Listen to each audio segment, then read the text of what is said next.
بسم اللہ الرحمن الرحیم۔ السلام علیکم۔ اکثر ہمارے ذہنوں میں یہ سوال پیدا ہوتا ہے کہ اسلام میں چھپکلی کو مارنا حلال ہے یا حرام۔ ہم نے بڑوں سے یہ بھی سن رکھا ہے کہ جس گھر میں چھپکلی کا خون لگ جائے تو وہ آسیب زدہ ہو جاتا ہے۔ یہ بھی کہا جاتا ہے کہ اگر کوئی شخص چھپکلی کو مار لے تو اس کو پاک ہونے کے لیے 3 دفعہ غسل کرنا پڑتا ہے۔ کیا چھپکلی ایک منحوس جانور ہے؟ ناظرین گرامی، چھپکلی ایک رینگنے والا جانور ہے اور عام طور پر گھروں میں پایا جاتا ہے۔ اس کی کچھ اقسام تو بالکل زہریلی نہیں ہوتی، جنہیں یورپی ممالک اور چائنیز بہت شوق سے کھاتے ہیں، جبکہ اس کی کچھ اقسام اس قدر زہریلی ہوتی ہیں کہ اگر وہ کسی کھانے میں اپنی زبان لگا دے یا وہ خود اس میں گر جائے اور پھر بعد میں انسان اس کھانے کو کھا لے تو چند لمحوں میں انسان کی موت واقع ہو جاتی ہے۔ ہمارے ملک میں اکثر یہ واقعات ہوتے رہتے ہیں کہ جب چھپکلی دودھ میں گر جاتی ہے اور پھر بے خبری میں دودھ کو پی کر جانی نقصان ہوتا ہے، اور اکثر تو گنے والے حضرات جوس بناتے ہوئے ساتھ ہی بے خبری میں مشین میں چھپی ہوئی چھپکلی کو پیس دیتے ہیں۔ اور ویسے بھی چھپکلی ایک ایسا جانور ہے کہ جس کو دیکھ کر ہر انسان کراہت محسوس کرتا ہے، اور خاص کر خواتین تو چھپکلی کو دیکھتے ہی ڈرنے لگتی ہیں۔ حضور نبی کریم محبوب کائنات حضرت محمد صلی اللہ علیہ وآلہ وسلم کی بہت سی احادیث میں چھپکلی کا تذکرہ ملتا ہے، جو آپ کو حوالہ جات کے ساتھ بیان کی جائیں گے۔ ناظرین گرامی، حضرت ابراہیم علیہ السلام کو نمرود بادشاہ نے آگ میں ڈالا تو ہر جانور اس وقت آگ کو بجھانے کی کوشش میں تھا اور یہی دعائیں بھی کر رہا تھا، جبکہ چھپکلی وہ جانور جو آگ کو بڑھانے کے لیے پھونکے مار رہی تھی۔ اس بارے میں حدیث پاک حضرت علی شیر خدا سے روایت ہے کہ نبی کریم صلی اللہ علیہ وآلہ وسلم نے فرمایا، چھپکلیوں کو مارا کرو کیونکہ یہ ابراہیم علیہ السلام کی آگ کو بڑھانے کے لیے پھونکے مارتی تھی۔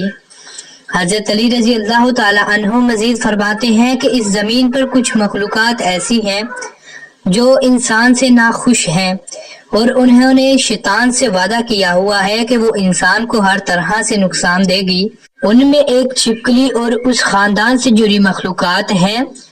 آدم علیہ السلام کی خلقت سے لاکھوں سال پہلے اس زمین پر چھپکلی کا خاندان کثیر تعداد میں بسا تھا، اور وہ دن بدن بہت زیادہ بڑا ہونے لگا اور یہاں تک کہ زمین کو دوزخ کی مثل بنا دیا۔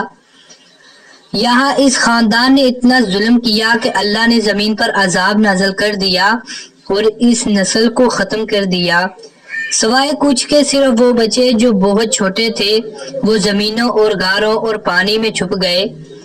جیسے جیسے وقت گزرتا رہا تو وہ بغض اور حسد اپنے وجود میں بے انتہا رکھتے رہے، یہاں تک کہ آدم علیہ السلام کا زمانہ آ پہنچا تو شیطان نے اس خلقت کے وجود میں یہ بات ڈال لی کہ تمہاری نسل کو اس آدم کے لیے ختم کر دیا گیا۔ تب ہی سے اس نسل کی مخلوقات انسان سے نفرت کرنے لگی اور کوشش کرتی ہے کہ انسان کو نقصان پہنچائے۔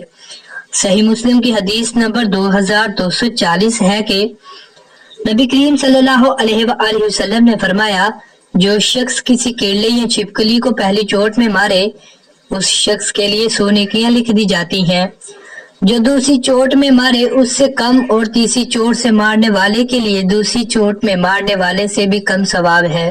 اب آپ کو بتاتے چلیں کہ لوگوں کا یہ کہنا ہے کہ کیڑے یا چھپکلی کو مارنے سے غسل فرض ہو جاتا ہے، اس کا شریعت مطہرہ میں کوئی ثبوت نہیں، یہ لوگوں کا اپنی طرف سے بنایا ہوا مسئلہ ہے، اور نہ ہی چھپکلی کے خون کا جنات سے کوئی تعلق ہے۔ چھپکلی ایک موذی جانور ہے جس سے نقصان کا اندیشہ ہوتا ہے۔ کبھی کبھار وہ کھانے میں اپنا لعاب یعنی تھوک ڈال دیتی ہے یا کھانا جھوٹا کر دیتی ہے، جو کھانے میں زہریلے اثرات پیدا کرتے ہیں، جس سے انسانی موت بھی ہو سکتی ہے، اس لیے اس کو مارنے کا حکم دیا گیا ہے۔